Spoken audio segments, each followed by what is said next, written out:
Keď som sa prihlasoval na Spartan Race v kategórii Super, tak som už z minula vedel, čo ma viac menej čaká. Preto som sa tentokrát snažil prípravu nepodceniť. No, ale podcenil som. Spolu s editorom Erikom sme sa Spartana zúčastnili na Valčianskej doline. Čakalo nás 10 km neustáleho klesania a stúpania po kopcoch. K tomu kopa blata, prekážok a vody. Musím povedať, že neskutočná kombinácia. Stiahnem trenky, keď pôjdeme. Vás 10,8 km, To piekla. ale upozorňujem, nemusíte behať. Koľko povedal? 28 krásnych prekážok. Kámo, nám tu smog ide na takticky, pozrieť. Pripravené, hlava nastavená a úsmev na tvári. Berte túto farku ako pozvánku do ďalšieho kola, čo sa volá Píš. Už tu v živote neprídem. Teraz ste nás supri a je to 10. Ty kokos. Ideme za 3, 2, 1. As I look for a better way to get through another boring day, oh yeah, oh yeah. Už ako si môžete všimnúť na začiatok, podmienky sú veľmi neprajné. Plno blata, všade naokolo, to robí svoje. Väčšina cesty bola presne cez lesy, kde bolo plno, ale že plno blata. Bolo veľmi ťažké sa držať na nohách, čo môžete aj vidieť, že niektorým to robilo obzvlášť problém. Moja taktika spočívala v šmíkaní sa po blate, lebo to bolo asi najefektívnejšie, čo som mohol robiť, keďže bežať dole kopcom a že k tomu v takomto blate bolo obťažné a zároveň aj dosť nebezpečné. A taktiež ísť radšej na bok trasy, kde není toľko veľa blata ako v strede.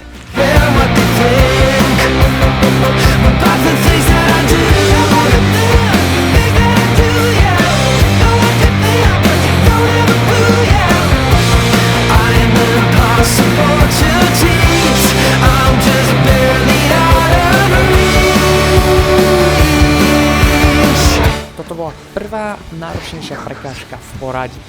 Nič extra, ale dalo to aj tak zabrať. Na moje prekvapenie to nebolo tak šmiklavé po tej vode a blate. Vlastne iba sa zvýšili do takej výšky, aby sa mohli odoprieť nohami a už to bolo celkom v pohode. Už ste to len preliezli. Mojou takou troškou nevýhodou bolo, že som si zobral boty na túru, aby som mal čo najlepší grip do tejto nehostinnej pôdy, ale zase to bolo dosť nevýhoda, že na takomto povrchu, ako je kov alebo iné veci, tak sa mi dosť šmíkalo.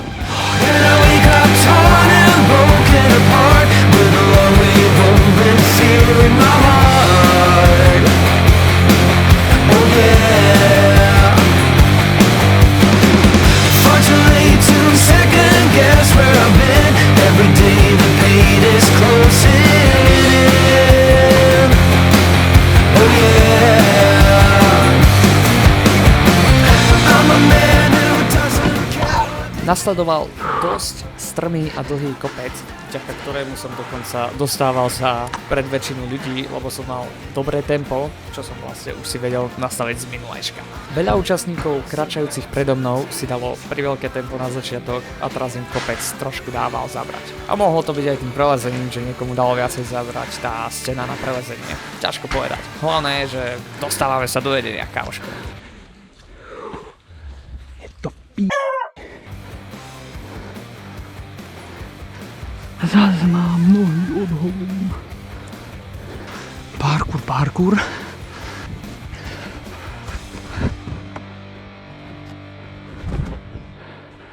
Na tomto kopci som už začal mať reálne problémy. Doteraz som bol v pohode, mal som v pohode tempo, vládal som, ale tento kopec mi dal fakt, že zabrať. Strmé stúpanie, blato, kvôli ktorému sa vám neustále šmíka alebo ťažko kráča, kombinácia, ktorá ma skoro položila.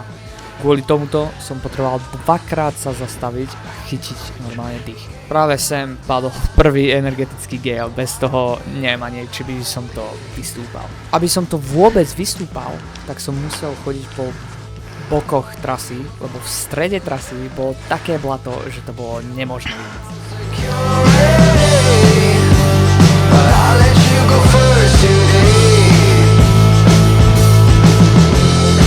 Túto celú konštrukciu bolo treba celú preručkovať. Aby som nepodcenil túto prekážku, tak som sa ešte vydýchal a pozeral zatiaľ na ostatných, ako to prechádzajú. Nie, poďte, ja sa ešte vydýchávam. aby som vedel, že či náhodou nie je to moc šmiklavé alebo na niečo, či si nedávať pozor. Lebo robiť trestné koliečka alebo trestné angličáky, to je ten najväčší zabijak, čo vás tu dokáže spomaliť.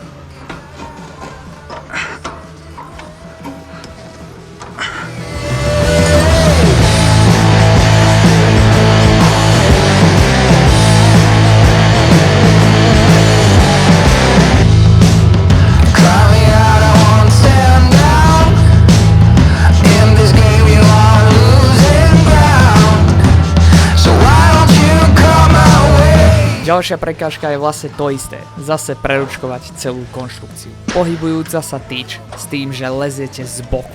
Neskutočné. Na účinkujúcom v žltom drese, žlto-zelený, dajme tomu, keď tak close up, je plešatý ešte k tomu, ale to je ako úražka, chill down. Ale jednoducho všimol som si na ňom, že keď preliezal cez to pohybujúce sa tyče, tak preliezal chrbtom dopredu. A bola to dosť dobrá taktika, lebo vlastne lepšie sa, keby vás to ťahalo dozadu a lepšie sa napriahovalo za tými nasledujúcami úchopmi, keď to tak nazvem, takže to bolo vlastne celkom dobré. A preto to som si vždycky počkal a pozeral, ako to robia iní. Či neuvidím nejakú habajdu. Tuto bol najhorší moment, ako si môžete vidieť, že ten úchop, ktorý potrebujem chytiť, je práve natočený nahor. A aby som naň vôbec dočiahol, potreboval som sa fakt, že natiahnuť a ešte ho dobre chytiť. Aby toho nebolo málo, tak som netrafil druhý úchop a kvôli tomu ma celého skrútilo do druhej strany. Len tak som to udržal. Celé ruky horeli. Keď som sa konečne dotkol tohoto zvonca, tak ma skoro udal. Bolesť v rukách, v úchope a celkovo proste na hornej časti tela, ako sa držíte z posledného a snažíte sa nespadnúť. Skoro som sa zavedel. V ďalšej prekážke, kde bolo za úlohu prejsť po gurtni, bol najväčší problém, že skoro nikto tam nebol. Buď keď už niekto prišiel, tak buď to skipol, alebo hneď spadol a nemohol som od nikoho pozrieť techniku. Tu som práve zistil, až keď som spadol. Najlepšie, čo môžete urobiť, ak pôjdete vlastne ešte na Spartana a uvidíte túto prekážku, je, že musíte hneď prvým alebo druhým krokom dostať sa čo najbližšie ku stredu. Lebo keď to neurobíte tak sa vám stane to, čo mne, a to je to, že sa vám celá rozkmitá, roztrastie tá gurtňa a stratíte celý balón. Ako ďalšou úlohou bolo preliesť cez túto šikmú stenu iba rukami. A nebolo to až tak hrozné, ale tie body, ktorých som sa zachytával, tie kruhy, tie diery, extrémne rezali na ruku. A tým, ako boli, že jeden vyššie a druhý nižšie, tak sa museli ešte naťahovať, čo vás ešte viacej unavovalo. Dokázalo to človeka unaviť a dosť ho to potrápiť, ale nebola to až taká hrozná prekážka.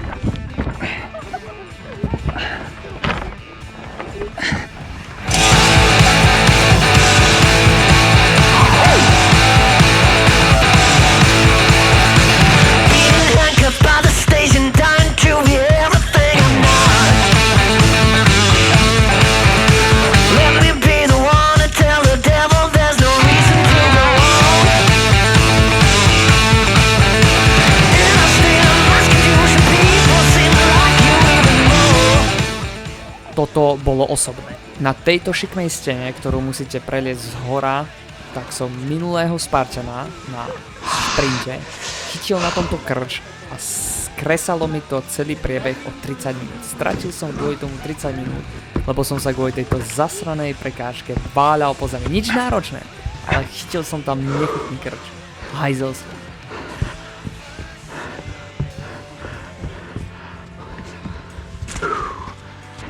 Cestička týmto lesíkom sa môže zdať ľahšia ako reálne bola. Celé to bolo extrémne strmé, plus k tomu to bolo pokryté dosť veľa bahnom, čo mohlo viesť ku veľmi nepríjemnému úrazu. A kvôli tomu som musel prejsť túto cestu čo najopatrnejšie, lebo nechcel som riskovať, že ma tam niekde vybaví ku koncu celého preteku.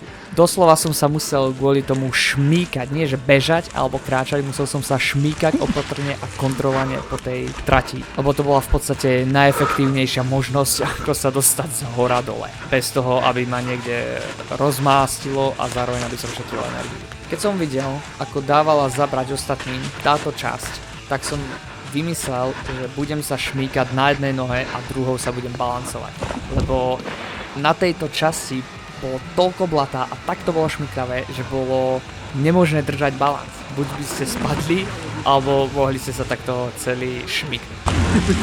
Aby som išiel na ryti, že ma tam niekde roztrhá na nejakom kameni alebo na nejakom kusu dreve, tak som presne takto sa šmýkal na jednej nohe. Veľmi účinné. Vďaka týmto insane Call of Duty slidom som dokázal v pohode a celkom rýchlo a efektívne prejsť celý tento mini kopček úžsek, ktorý bol dosť nepríjemný. Toto je prekážka, ktorá ma najviac zastihla nepripraveného. Ako vždycky, pozeral som, kto ako to prelieza. Ale všimol som si jednu vec.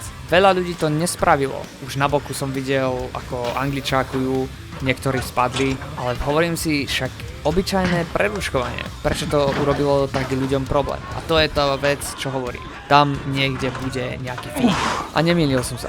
Problém v tomto preručkovaní bolo, že dve tyče, ktoré boli v rovnakej výške, boli od seba tak ďaleko, že ja alebo ľudia, ktorí boli nižší alebo mali menšie rozpaženie rúk, tak nedokázali ste dočiahnuť na druhú tyč. Museli. Až potom ma napríklad napadlo, že jediný spôsob, ako som to mohol napríklad ja osobne spraviť, bolo rozhojdať sa a skočiť na druhú. A iný spôsob, ako prejsť to nebol, koľko sa robí? mali 20? ste, že jednu 30? tyčku nižšie, druhú ste potom mali vyššie a ďalšiu zase nižšie. Ako taký trojuholník. Takže konec koncov, bohužiaľ, ma čakali moje prvé Angličáky. A najhoršie, čo je na Spartanovi, je keď robíte Angličáky. Prečo? Lebo vás to dosť pomalí. 30 Angličánkoch. Na výške, že sa nedal spraviť, pokračujeme.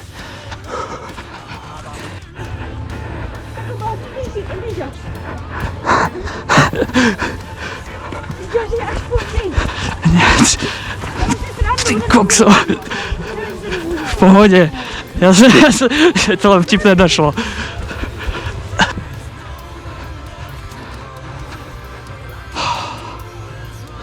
Môžem zobrať rovno. Díky.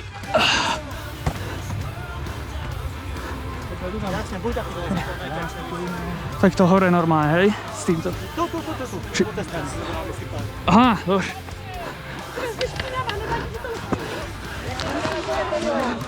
A tuto začínal už dosť veľký problém. Museli sme zobrať kýbel plný piesku, ktorý, už nepoviem vám, koľko mal presne kilo, a vyniesť ho hore kopcom a potom zase dole kopcom. A keď ten kýbel robí pomaly štvrtinu alebo tretinu vašej váhy, tak to není moc príjemný biznis. Musel som to vynášať na párkrát, lebo bez prestávky by som to nedal. Táto prekážka už po tých Angličákoch fakt, že hitovala.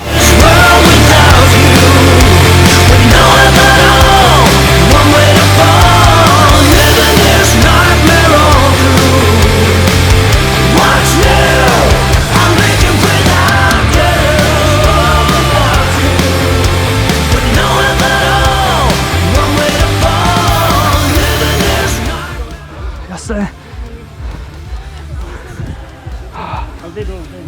Tuto, hej? Aha.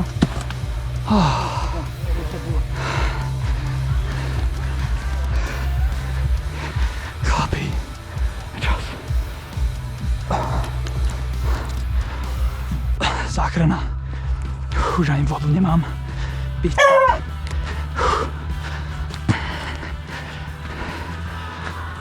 Na.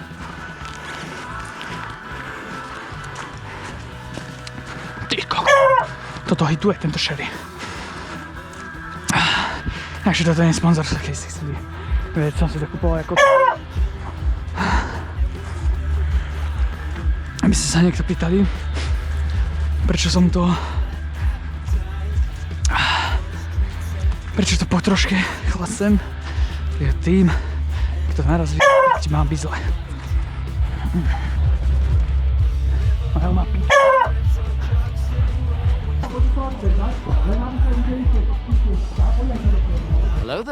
A teraz tu máme parádne lano. Čo je najhoršie teraz?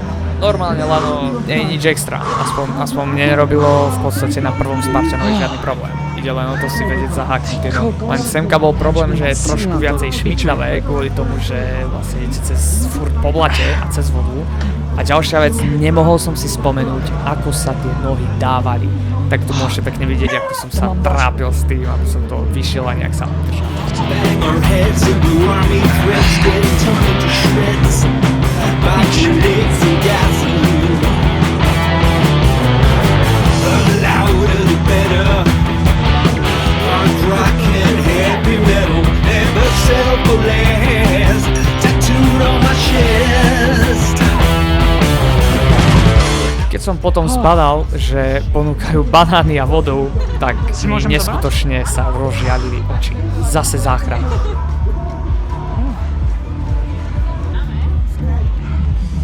Takže doplnené zásoby a môže sa ísť ďalej. Bačoj, si zase mám ísť. Čo vám je? Musím kráčať, lebo keď som začal bežať, skolabujem. Prejsť cez túto drevenú tyč bolo pre mňa absolútne nemožné. Moje topánky za prvé sa extrémne šmýkali, takže už len výjsť na ten začiatočný vrchol už bolo nie že ťažké, ale bolo to dokonca nebezpečné, aby sa mi tam šmyklo a spadol by som nepríjemne. Druhá vec, bolo tam tak veľa blata, že keď som urobil 3 kroky, už som mal tak nasekaného na topánkach blata, že som proste nedokázal tam ani výjsť. Takže vlastne iba som tomu dal nejaký pokus a išiel som si odvrieť trest.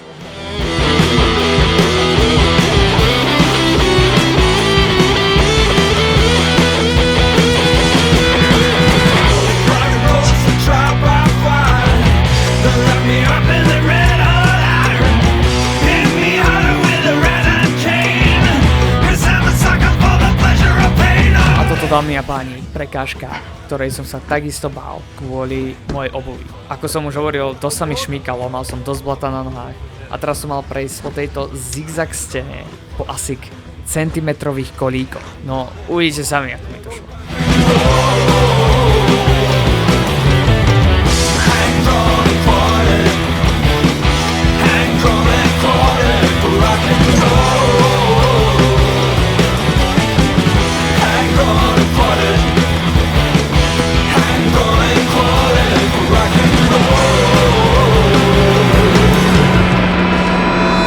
Práve v tomto momente som si myslel, že buď som si vyklbil ruku, alebo som si zase natiahol sval. Pekelne to bolelo a nevedel som, ako budem vôbec pokračovať s takýmto zranením. Aby toho nebolo málo, tak za trest to bolo do kopca a potom dole kopcom prejsť, ja neviem, 500 metrov s 27-kilovým vrecom. Prosím pekne. So zranením s 27-kilovým vrecom som mal teraz prejsť nepríjemnú cestu. You don't have to go now, I won't let you down. I don't know how you found me and why you stay around. It all starts when I'm lonely. Teraz nasledovalo preniesť tento balván pár metrov okolo tyčky a vrátiť sa. Pre mňa dosť nepríjemná záležitosť, lebo ten balván vážil polovicu mojej váhy, ale nič hrozné, iba treba sa začať. A samozrejme trochu využiť znalosti fyziky. Something's got to give now, a change has got to come. Checkpoint. Lost checkpoint. I have become. Tuto musím znova robiť to, čo som v podstate robil za trest. Takže absolútne dobiedený si musím znova odbehnúť celkom dlhú trať s tým zasraným vrecom. Dobre, že sa zľakol, že viacej.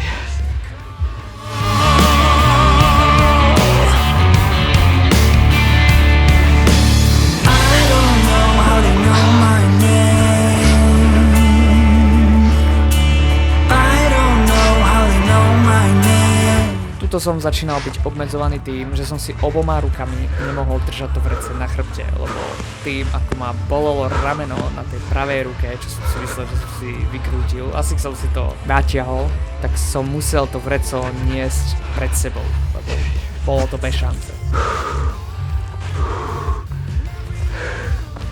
Dáš to na plece, budeš to mať jednoduchšie. Mal som, len mi to padalo.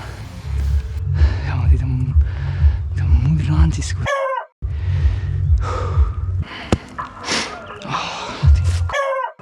Som pič.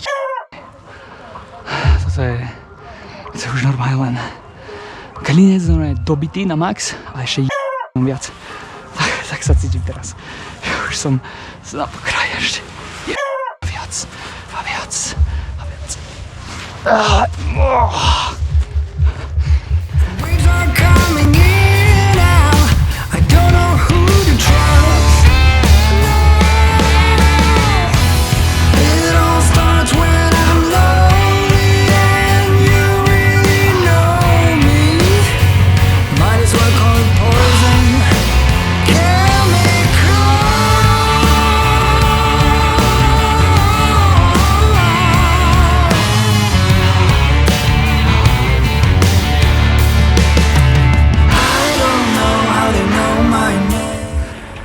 Na mizine, chlapi. Nemám vodu, nemám energetický kuk. A fakt som na píku zrútenia sa. I don't know how they know my name. I don't know how they know my name.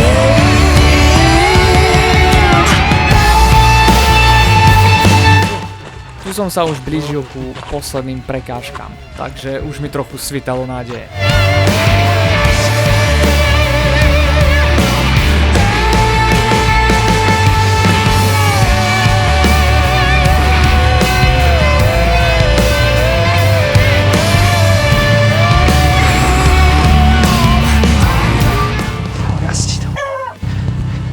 Sam jazdí do štvorkolke. Keď som jel na štvorkolku, už som celý.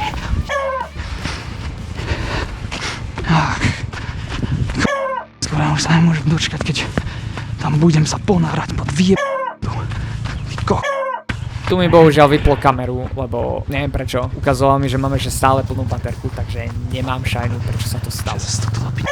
Ale zase o nejak veľa ste neprišli. Chceli sme sa najskôr ponoriť pod túto zasratú dosku a potom to celé, dalo sa to síce prekráčať, ale to sme, aspoň ja osobne som ledva dočiahol na dno, takže ja som osobne preplával tak 3/4 a potom som odkráčal. Tá voda bola extrémne, ale že extrémne studená a aj cez to, keď sa hecujete, že však iba rýchlo sa ponorím, prejdem to a idem ďalej, tak stále vás brzdí proste telo v tom, že aké to je nepríjemné, ešte to je jedna vec, ale to, aké to bolo studené, to bolo absolútne.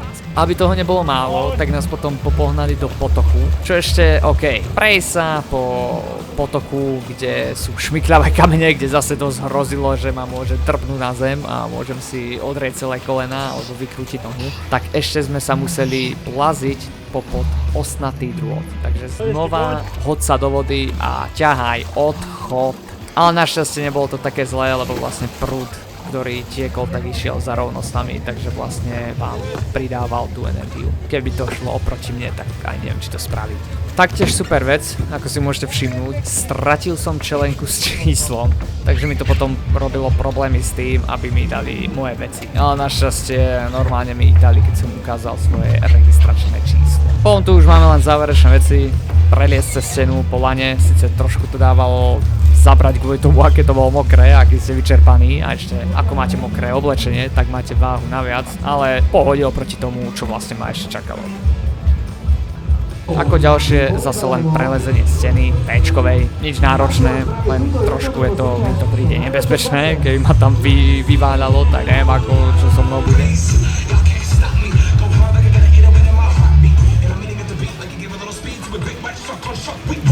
Ako predposlednú vec si tu pripravili ďalšiu konštrukciu na prelezenie, ale povedzte mi prosím, ako mám preliesť kovovú konštrukciu, keď keď mám absolútne, nie že len nemáte energiu, ale tak ste mokrí, že sa vám to proste šmíka. Ani do polky som sa nemohol dostať, lebo to bolo bez šance. Takže väčšinu ľudí, vrátane mňa, čakali zase príjemné angličáky, tentokrát v blate, absolútne zasratý. Ako posledné sa ráta vlastne preskočenie ohňa, ale v podstate ako posledné tu máme hot speedov, čo je ďalšia taká prekážka, ktorú málo kto spraví, lebo je to proste absolútne insane. V živote nehádžete spíru a teraz ju musíte trafiť do toho panáka na prvýkrát a ešte je to low budget, takže nemusíme sa hrať na niečo, že by to bolo niečo premyslené, čo proste trošku tréningu a spraví to každý, alebo ešte také, takže je to tiež taká vec, kde máte isté angličáky, čo som presne ja mal, takže ďalšie angličáky v plate. Jupi! A ešte tu vlastne nakoniec máme prelezenie nejakej scény, čo vlastne tam neviem, či dali už len, že to nemali kde dať alebo čo, ale nič hrozné. A už len záverečný beh po víťazstvo do cieľa. Zaslúžený banán a radlery je tam a chlapci, dovidenia, dobrú chuť. Mám supra zasraného za sebou. A to, priatelia, bol môj celý priebeh Spartana Super. Budem rád, keď podporíte tento kanál a toto video lajkom, nejakým odberom, komentom, či ste boli na Spartanovi, či by ste šli, či si myslíte, že by ste to spravili poprípade lepšie, horšie. Však rozbehneme nejakú diskusiu, ne? A čo sa týka Spartan Beastu, tak neviem páni, tak po tomto, čo bolo na Suprovi, keď si vezmem, že Beast je dvakrát tak dlhší, neviem. Čas ukáže, ale ak budete mať veľký záujem o pokračovanie, tak možno sa hecnem len kvôli vám. Užívajte, ak sa rozhodnete ísť na Spartana, prajem vám veľa šťastia, veľa energie a do ďalšieho videa sa s vami učím. Čaute.